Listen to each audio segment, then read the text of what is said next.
All right, Jay, that's just East Troy being East Troy tonight. You went toe-to-toe with them for a while, but in the end, they just had the horses. Yeah, I mean, we knew we were going to be in for a dogfight no matter what, whether we played our best game or, whatever happened.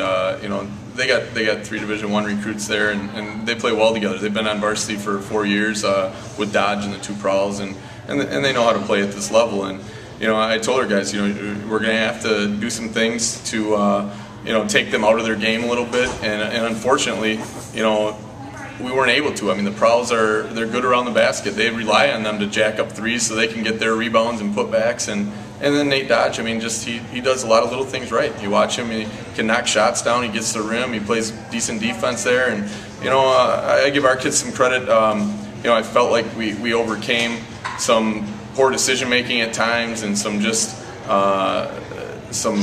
fouls. I mean, we had to overcome our foul situation there for a while, and we were still in the third quarter able to get it inside of 10 there, and we were battling.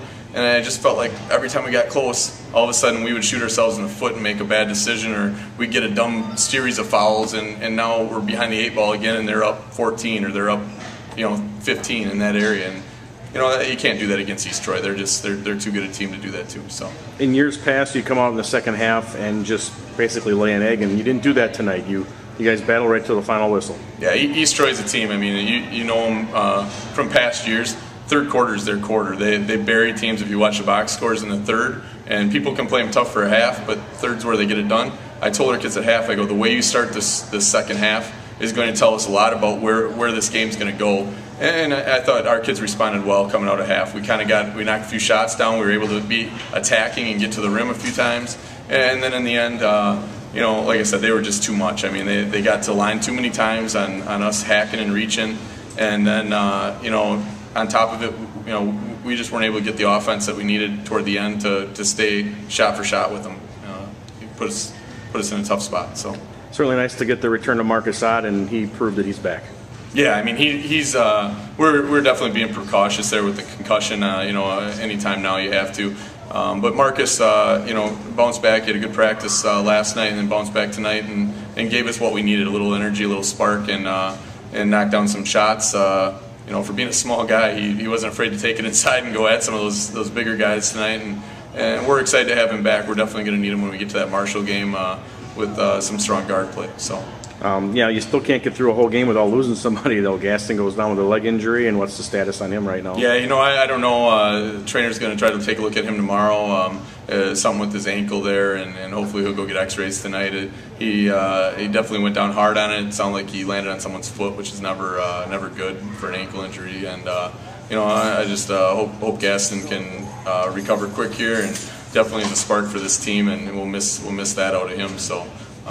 We'll see where he's at tomorrow when we get this practice. Got down to 6 there in the second quarter, and then the technical happened, and we're a little disappointed you guys lost your composure there. Yeah, we just got done talking about that in the locker room. Just against anybody, you can't act like that. You can't lose your composure, and our kids know it. I mean, and they Jalen,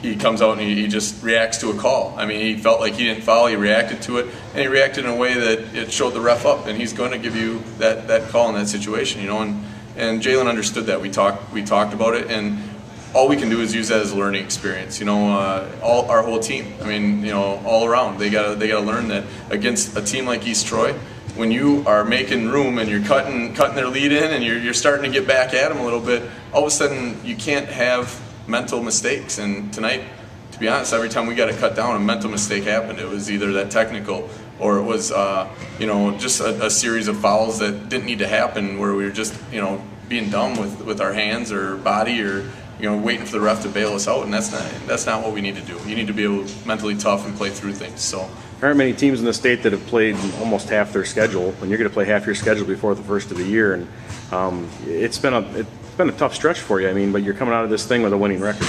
Yeah, I mean, we looked at this year as, we got to get to that New Year's, the beginning of the new year, and we got to be on the winning side of things. And I think, we'll definitely have a tough test over at Marshall, and they're a team that we can definitely play with, and we're hoping to get that one and go into the new year, with a winning record and see where it takes us. And we're excited about the second half of the year, and yeah, we got a lot of games in, but also that's a lot of experience, and some of our guys that have came up from JV now that are they're seasoned. I mean, they're seasoned, and we're still in December, and that you don't get to say that too often in many years where you got some guys a lot of varsity experience before the first of the year.